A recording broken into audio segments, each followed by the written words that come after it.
Now when we get processors from AMD, we don't generally get the retail version with the heatsink and the fancy box. We get OEM versions in cases like this. Now depending on where you buy it from, you may get the processor in a case like this, or you may get it in one of these, which is just a bit of plastic to put the processor in, clamp it down and then sellotape around it. A very cheap way of doing it, but obviously you do save money by going for the OEM model compared to a retail version. Now opening this up, we can see inside that we have the CPU itself protected by foam. Now that we've taken it out of the box, you can see that this is the AMD Phenom II X6-1100T Black Edition AM3 processor. It's based on the Thuban core and has a 3.3 GHz base speed with a turbo speed of 3.7 GHz. It's a hexacore CPU, which means that it has 6 physical cores on this CPU, and its Tdp is 125 watts. So if you do buy this as an OEM model like we've got ourselves, you know that it won't come with a cooler and it won't come with any thermal compound. So make sure, if you are going to be buying this, because it runs at 125 watts, just make sure that you buy a very decent thermal compound for it and a sufficient cooler.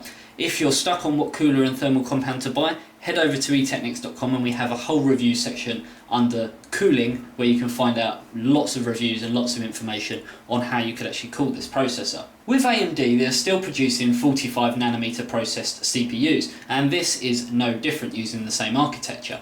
Cache-wise, it has 128 kilobytes of L1 cache per core, 512 kilobytes of L2 cache per core, and with it being a Phenom II, it also has 6 megabyte of shared L3 cache. The overall design of the CPU hasn't changed and has used the IHS shim design for many years, going back to the original Athlon 64 days. By having the heat spreader, it protects the core and also helps with heat dissipation.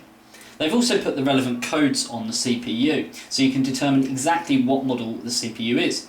There are some websites out there where you can punch these codes in and it will explain exactly what they mean. Underneath we can see that the Phenom II X6-1100T uses the same pin layout as its predecessor, the 1090T, and has simply taken over as the flagship CPU for AMD. It is the fastest processor from AMD, running at 3.3 GHz, and is also a hexacore processor. So if you are obviously looking for a processor for multitasking and having various different threads, this is going to be a perfect CPU for you. Price comparison wise is something we can't really do on this processor because at the time of recording it hasn't been released. But going off of the prices that we've already seen for the Phenom II X6-1090T, we'd expect it to be the sort of price that that processor was when that came out, because the 1090T has actually dropped in price ready for this processor to be launched. If you're looking at comparing to the Intel equivalent, you're either going to be looking at the Intel i7-970, which has a slower clock speed and is also £700, or the Xeon X5-680, but they retail at over £1,300.